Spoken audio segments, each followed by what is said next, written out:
नमस्कार दोस्तों, स्वागत है मेरे चैनल द देश धर्म पर और मैं हूं नरेश मित्तल। दोस्तों, सिटीजन अमेंडमेंट एक्ट सीएए देश में लागू हो चुका है। नरेंद्र मोदी की सरकार ने अपना एक और वादा पूरा किया। जैसे कि आशा कर सकते थे, बिल्कुल उसी तरह इसका विरोध हुआ, मगर उतना नहीं जितना डर था। मुस्लिम समाज की तरफ से छुटपुट प्रतिक्रियाएं आई। कुछ नेताओं ने, ओवैसी जैसे नेताओं ने कुछ प्रतिक्रियाएं दी, सिंबॉलिक तरीके से प्रतिक्रियाएं दी। उसी तरह विपक्ष ने भी बस बयानबाजी तक करी, इसके अलावा कुछ नहीं हुआ। हालांकि केंद्र सरकार के निर्देशों पर पूरे देश में हाई अलर्ट था ताकि कोई गड़बड़ी ना हो सके, मगर ऐसा कुछ होता हुआ दिखाई नहीं दिया। दोस्तों, विपक्ष का काम रचनात्मक मुद्दों को उठाना है और उसे उठाना भी चाहिए, मगर हमने ये देखा है कि सत्ता के लालच में विपक्ष के नेता या कोई भी राजनेता आम जनता को दिग्भ्रमित करते हैं अपने उद्देश्य के लिए। और एक उदाहरण सीएए के बारे में भी ले लीजिए। मुस्लिम जनता को उनके अपने आकाओं द्वारा, अपने मुस्लिम नेताओं द्वारा, विपक्ष के अधिकतर नेताओं द्वारा बरगलाया गया कि इससे आपकी नागरिकता चली जाएगी। अरे यार, आज इतना गुस्सा आता है नेताओं पर। आखिर कितने बेशर्म लोग हैं। अरे पूरा सीएए पढ़ तो लीजिए, कहां लिखा है कि एनआरसी होगा, कहां लिखा है कि कागज मांगे जाएंगे भारतीय लोगों से, चाहे वो हिंदू हो या मुसलमान। सब जानते हैं, अच्छे सारे नेता ये अच्छे से जानते हैं कि इसमें सिर्फ ऐसे लोगों को नागरिकता दी जाएगी जो कभी अखंड भारत में वो भारतीय थे, जिसमें बांग्लादेश, पाकिस्तान और अफगानिस्तान है। उनके गैर इस्लामी लोगों को जो धार्मिक रूप से प्रताड़ित है, उनको नागरिकता देने का प्रावधान है, और वो भी वो जो 2014 से पहले भारत में आकर बस गए हों। आज केजरीवाल का एक शर्मनाक स्टेटमेंट में देख रहा था वीडियो। आप सच मानिए, ऐसा मतलब अगर हम सभ्य ना हो तो क्या बोल सकते हैं इन लोगों को। इस आदमी की आईआईटी का एडमिशन और आईआईटी की डिग्री को जरूर चेक कराना चाहिए। या तो ये आदमी अनपढ़ जाहिल है, या फिर इतना कमीनापन इस आदमी के अंदर भरा हुआ है कि पूरे दुनिया को ये बरगलाता है। आज अमित शाह का इंटरव्यू आया, सभी चैनलों पर आया। जैसे आप जानते हैं, वो तो एक तरह से प्रायोजित इंटरव्यू होते हैं। स्मिता प्रकाश ने उनका इंटरव्यू लिया। उसमें अमित शाह ने लगभग सारी बातें साफ करने की कोशिश की। आइए पहले तो मैं आपको एक पीसी दिखाता हूं केजरीवाल की। देखिए, सीधी सी बात है, कानून सीए का जो कानून आया है उसमें ये लिखा है कि पाकिस्तान, अफगानिस्तान और बांग्लादेश में रहने वाले अल्पसंख्यक, वहां जो माइनॉरिटीज हैं, वो माइनॉरिटीज को हमारे देश के अंदर नागरिकता दी जाएगी। वहां पे लगभग 2.5 से 3 करोड़ माइनॉरिटीज हैं, तीनों देशों के मिला के। अगर उनमें, वो बहुत गरीब देश हैं, अगर ऐसे हमने अपने दरवाजे खोल दिए उनके लिए, देश के दरवाजे खोल दिए उनके लिए, अगर उन 2.5-3 करोड़ लोगों में 1-1.5 करोड़ लोग भी हमारे देश में आ गए, उनको कहां बसाएंगे? उनको कहां रहने की जगह देंगे? वहां उनको जॉब्स कहां से देंगे? नौकरियां कहां से देंगे? घर कहां से आएंगे? तो जाहिर तौर पे जो नौकरियां और जो रोजगार हमारे बच्चों को मिलने चाहिए, वो रोजगार तो वो ले जाएंगे। और जो इतने सारे, इतनी भारी हम तो दरवाजे खोल रहे हैं, इतने गरीब लोग वहां से उठ के आ जाएंगे बाकी पड़ोसी देशों से।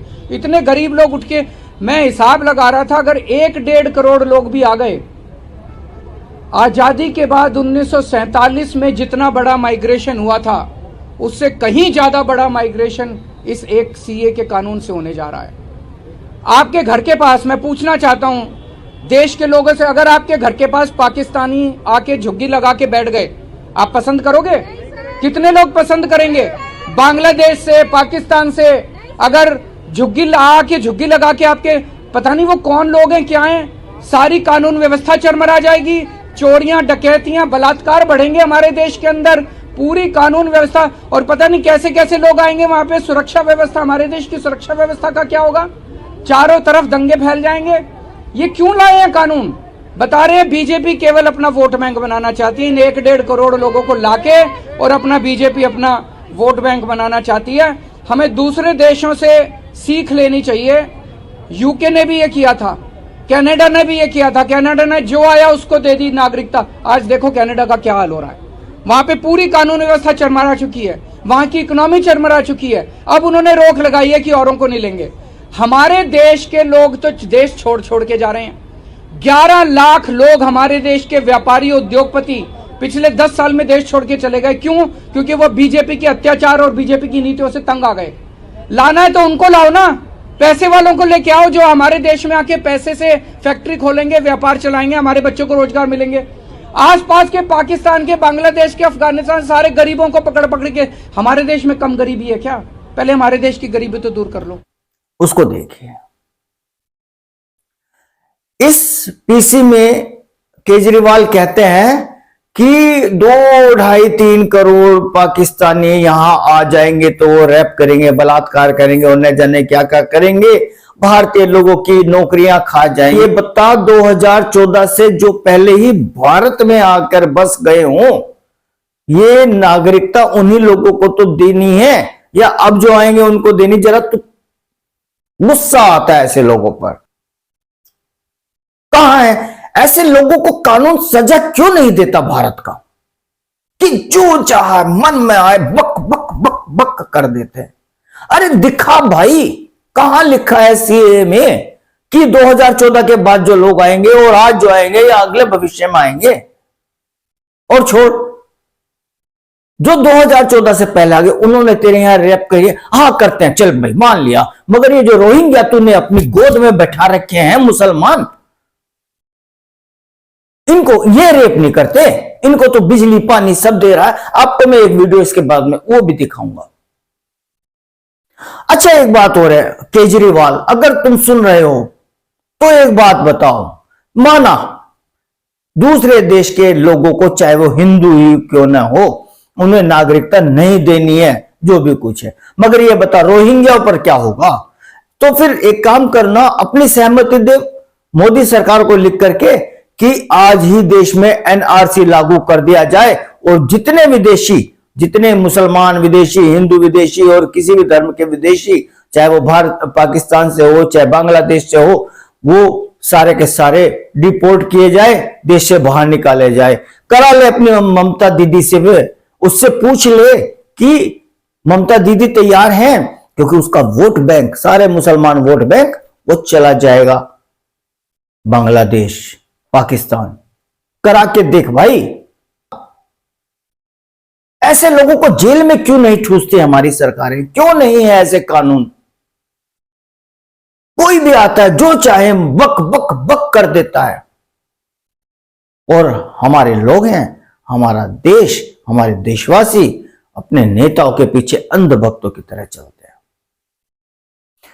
मैं केजरीवाल की कुछ वीडियो दिखाऊंगा आपको जो उसने पीसी में कहा, और उससे पहले जब रोहिंग्या को वो बिजली पानी देता हुआ दिखाई दे रहा है, और भी कुछ ऐसी चीजें जो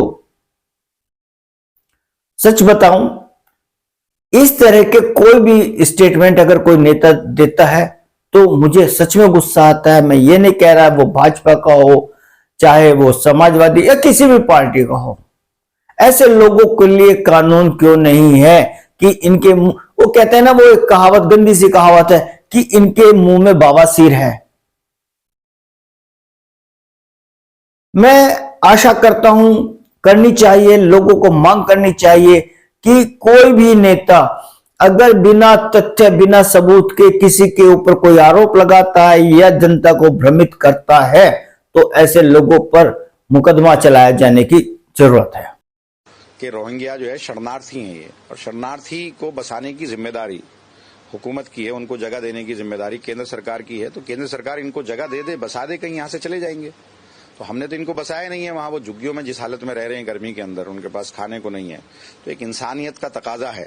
अगर आप उनको वहां से हटाएंगे तो कोई ना कोई तो जगह देंगे, या उसी में से कोई एक जगह साइड में आप दे दो, या कोई ना कोई उनको रास्ता तो देंगे। हम लोग तो क्योंकि दिल्ली सरकार में है, मेरी विधानसभा पड़ती है, तो मैं ऐसे उनको कैसे बेघर कर दूं, कैसे उजाड़ के कहां जाएंगे वो उजड़।